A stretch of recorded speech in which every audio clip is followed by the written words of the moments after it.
రాక్షస మొగుడు episode 2. Mummy, మనం వెళ్ళిపోదాం మమ్మీ, ఇక్కడ బాగాలేదు అని ఏడుస్తూ అంటున్న తరుణ్ను దగ్గరకు తీసుకుంది చందన.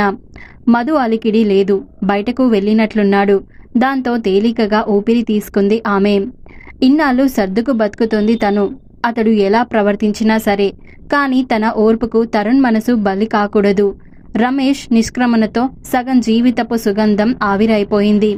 పగిలిన గుండె ముక్కలను చేర్చి అతక ప్రయత్నిస్తుంటే అవి మధు ప్రవర్తనతో మరింత ముక్కలవుతున్నాయి. కానీ తన బిడ్డ దీనికి ఎందుకు ఆహుతి కావాలి? వీల్లేదు, అలా జరగనివ్వదు తను. మళ్ళీ ఎప్పటిలా తన తరుణ్ హాయిగా ఉండొచ్చు. అక్కడ తమ మధ్య గోడలు కట్టే రాక్షసులు ఉండరు. అవును, అలాగే చేస్తా అని అంది. ఎంతసేపటి నుంచో రాయిలా కూర్చొని ఉన్న తల్లి ఒక్కసారి అలా అనేసరికి ఆశ్చర్యంగా చూశాడు తరుణ్. హ్యాండ్ బ్యాగ్ తీసి చూసుకుంటే 300-400 మాత్రమే ఉన్నాయి.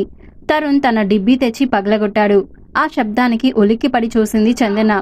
చిల్లర నోట్లు తెచ్చి తల్లి బ్యాగులో పోశాడు. సూట్ కేస్ చేతిలోకి తీసుకుని చుట్టూ చూసిన ఆమె దృష్టి టేబుల్ పైనున్న ఫోటోపై పడింది. ఆమె చూపుననుసరించి చూసిన తరుణ్ పరుగున వెళ్లి ఫ్రేమ్లో నుండి ఫోటో తీశాడు. అందులో తను చందన ఉన్నంత వరకు చించేసి మధు ఉన్న ముక్క బల్లపై పెట్టేశాడు. అది చూసి చందన వారించలేదు. ఆమె మానసిక స్థితి పంజరం విరుచుకు ఎగిరిపోబోతున్న పావురంలా ఉంది. పక్కింటి గుమ్మంలో నిలబడి ఇంట్లో విషయాన్ని నిష్ఠురాలతో శాపనార్థాలతో చెప్తున్న రాఘవమ్మ వెళ్ళిపోతున్న చందనను తరుణ్ను చూసి పరుగున వచ్చింది. ఆగవే, ఆగు, నా కొడుకు లేని టైంలో దాటేస్తావా? పెట్టెలో ఏం సర్దేశావు అని సమీపిస్తున్న ఆమె వైపు ఉరిమి చూసింది చందన. ఆ కళ్ళల్లో తీవ్రతకు వెనక్కు తగ్గింది ఆమె.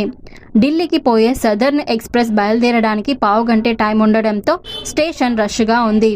ఆతృతగా ఎవరికోసమో చందన కళ్ళు చూస్తున్నాయి. తరుణ్ ఏవో ప్రశ్నలు అడుగుతుంటే, ప్లీజ్ విసిగించకు తరుణ్ అని అందామే టైం చూసుకుంటూ. తల్లి ముఖంలో విసుగు గమనించిన తరుణ్ మౌనంగా కూర్చున్నాడు. సూట్ కేస్ పై 2 చేతులతో గడ్డమానించి. పరుగులాంటి నడకతో ట్రైన్ పొడుగున ప్లాట్ఫామ్ పై వెతుకుతున్న మానస చందన కనిపించగానే ఊపిరి పీల్చుకుంది. ఏమైందే, ఏంటి సడన్ ప్రయాణం అని అంటూ చెయ్యి పట్టుకొని, అరే ఈ దెబ్బ ఎలా తగిలిందే అని అంటూ తరుణ్ వైపు చూసింది సందేహంగా. నా దురదృష్టం నన్ను వెంటాడుతూనే ఉంది. అది నా తరుణ్ని కూడా కబలించకూడదని మానస అని చందన గొంతు బొంగురుపోయింది.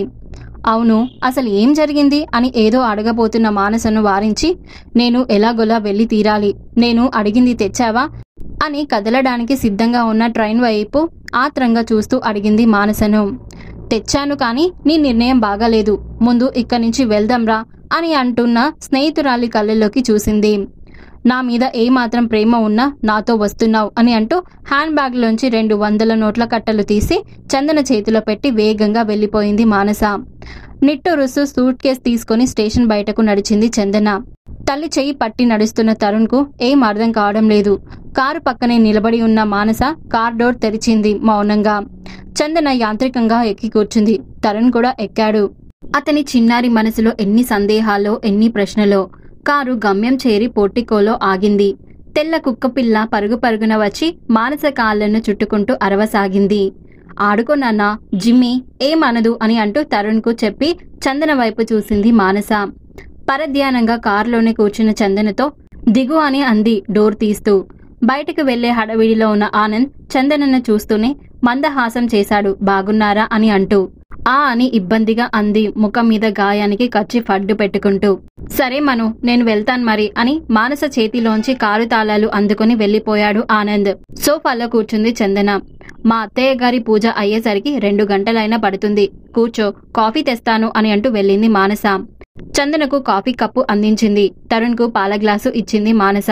తరుణ్ తాగుతుంటే నాలుక చప్పరిస్తూ చూస్తుంది జిమ్మీ. పాలు కావాలా జిమ్మీ అని అంటూ వాటిని ఎక్కడ పోద్దామని చూస్తున్న తరుణ్ను వారించింది మానస. నువ్వు తాగమ్మా, ఇదిగో తెచ్చాగా దానికి అని అంటూ జిమ్మీ ముందు ఉంచింది పాల ప్లేటు. అది చప్పుడు చేస్తూ పాలు తాగుతుంటే చూసి మురిసిపోతున్న కొడుకును చూసి బాధగా నిట్టూర్చింది చందన. ఇంటి వెనక భాగంలో పొగడ చెట్టు కొమ్మకు వేలాడుతున్న ఉయ్యాల బల్లపై కూర్చున్నారు స్నేహితురాలిద్దరూ. మానస చందన చేతిని తన చేతిలోకి తీసుకుని, చెప్తావా ఇప్పుడైనా అని అంది. కొత్తగా ఏముంది? ఆ తల్లి కొడుకులు తరుణ్ని అకారణంగా ద్వేషించడం, తిట్టడంతో వాడి పసి మనసు బాధపడుతుంది. ఇదంతా భరించలేను మానస అని స్నేహితురాలి చేతిలో ముఖం దాచుకొని ఏడ్చింది చందన. చందనను ఊరడించింది మానస. ఒక్క సజెషన్, మనం తరుణ్ని ఏదైనా మంచి రెసిడెన్షియల్ స్కూల్లో జాయిన్ చేస్తే అని సాలోచనగా అంది. వాళ్ళు కోరేదే అదే అని ఉక్రోషంగా అంది చందన. నువ్వు కొంచెం ఆలోచించి చూడు చందు, సమస్యకు గల పరిష్కార మార్గాలలో అది మొదటిది అని అంది మానస. నాకు రెండోదే ఇష్టం. ఆ స్వార్థపరులకు సేవలు చేయడానికి నా బిడ్డను దూరం చేసుకోలేను, ఆలోచన భరించలేను అని బాధగా అంది చందన. మరి ఎన్నాళ్ళు ఇలా దూరంగా పోతావ్ అని అడిగింది మానస. శాశ్వతంగా అంది చందన. చిన్నపిల్లలా మాట్లాడకు, ప్రాక్టికల్ గా థింక్ చెయ్, మధుతో మాట్లాడదాం అంది మానస.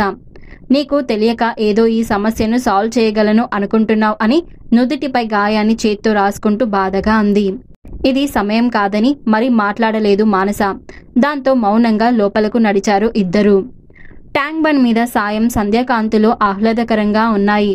మారుతి కారును పార్క్ చేసి వచ్చి శ్రీశ్రీ విగ్రహం దగ్గర పచ్చికపై కూర్చున్న చందన సరసన కూర్చుంది మానస.